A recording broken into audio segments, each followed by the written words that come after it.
JDU का सबसे बड़ा प्लस पॉइंट क्या है कि लोगों को ये लगता है कि ठीक है नीतीश हटेंगे तो जेडीयू से कोई ना कोई बड़ा नेता आएगा और इस पर बिहार में एनडीए फोल्डर से बीजेपी शासन करेगी। ये मैसेज पब्लिक के बीच में है, जो भी थोड़ा बहुत पढ़े लिया। जैसे बात अभी सतीश जी ने बोला कि भाई बेरोजगारी मुद्दा था, मैं भी सोचता हूं कि देखिए पलायन कभी मुद्दा नहीं होता। मैं फिर बोलता हूं, पलायन कोई ऐसा स्टेट नहीं है जहां पर यदि मैं एमए कर सोचूं कि मैं जिस स्टेट में किया हूं और वहीं मुझे जॉब मिले तो ये नहीं होगा। बिहार के लिए पलायन का सबसे दुखद क्या चीज है कि बिहार से मजदूरी के लिए पलायन किए लोग।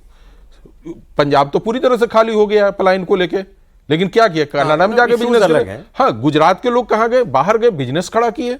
लेकिन बिहार के लोगों ने मजदूरी के लिए, माने जीविका के लिए कि मुझे 2 वक्त की रोटी मिल जाए, वो मजदूर के रूप में यहां पे आए। जो शिक्षित लोग हैं उनको कोई भी बिहार से पलायन के लेकर मुद्दा नहीं बनता है। यही कारण, ये चीजों को तो ले आ रहे हैं पलायन को, लेकिन वो खड़ा नहीं हो पा रहा है। अच्छा, एक चीज और, एक हाँ बड़ी इंटरेस्टिंग चीज मुझे विजयलक्ष्मी बता रही थी, मुझे थोड़ा सी उस पर हैरानी भी हुई सर, कि कृष्णा अलवरू प्रभारी हैं बिहार के, बट ये बिहार में रुकते नहीं है, रात में नाइट स्टे नहीं करते हैं। ऐसा कांग्रेस के कुछ नेता कहते हैं कि ये सुबह जाते हैं शाम को वापस आ जाते हैं, रुकते नहीं है, और इनका तो लाखों का बिल होगा आने जाने का। नहीं, दूसरी आपको बात बता दें, कांग्रेस के कुछ नेताओं ने हमें बताया। तो देखिए अलवेरू का कांग्रेस के लिए लड़ रहे हैं, स्टैंड ले रहे हैं, वो बात अलग है, लेकिन कांग्रेस के भीतर बड़ी शिकायतें हैं। हम क्यों इतना कृष्णा अलवरू व्यक्ति की बात नहीं है, उनको जो पद और पावर दी गई है इसलिए ये डिस्कशन इतना हो रहा है। देखिए, और वो मतलब अगर तो अब कांग्रेस के कई नेता बताते हैं कि उनके साथ एक्सेसिबिलिटी के इश्यूज हैं। कई बार कई सांसद ही बताते हैं, जब यात्रा चल रही थी कि हमने सुबह मैसेज किया कि कुछ अर्जेंट काम है, उनका शाम तक फोन नहीं आया। कई सारे एमपीज से जब हमारी बात होती है तो बोलते हैं कि जब उनको हमसे फीडबैक लेना होगा तो वो कॉल कर लेंगे, लेकिन हमें कोई बात, कोई मैसेज उन तक पहुंचाना होगा तो वो कब कॉल बैक करें, कब जवाब दें। तो ये इशू तो उनका है जो कांग्रेस के एक दो। मैं राहुल गांधी से फोन पे बात करता हूँ, आपके फोन का क्या मतलब है भाई?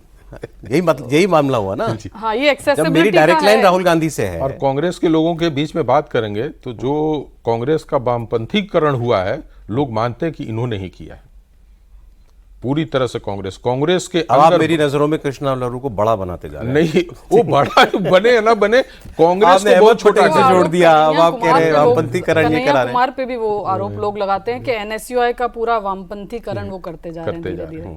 तो ये दो चीजें, ये मैं इस पे बोलना चाहता हूँ। मैं बहुत दिन से सोच भी रहा था कि बोलूं। देखिए, जो नया नैरेटिव इस देश में बनाया गया है कि वामपंथी ये कोई गाली है, ये बहुत गलत बात हो रही है। मैं बहुत बता रहा हूं, ये राइट विंग के लोग ऐसा काम करते हैं। आपको मैं बताऊं, मैं थोड़ा पॉलिटिकल जैसा बयान दे रहा हूं। जी जी। जितना भारतीय जनता पार्टी और लेफ्ट की सरकार केरला में इतने अच्छे संबंध है, उतना शायद बहुत जगह संबंध नहीं है। वाम पंथ को लोग समझते नहीं है, उसी में सोशलिस्ट आता है। और मैं मानता हूं इस देश का कोई ऐसी पार्टी नहीं है जो सोशलिस्ट नहीं है।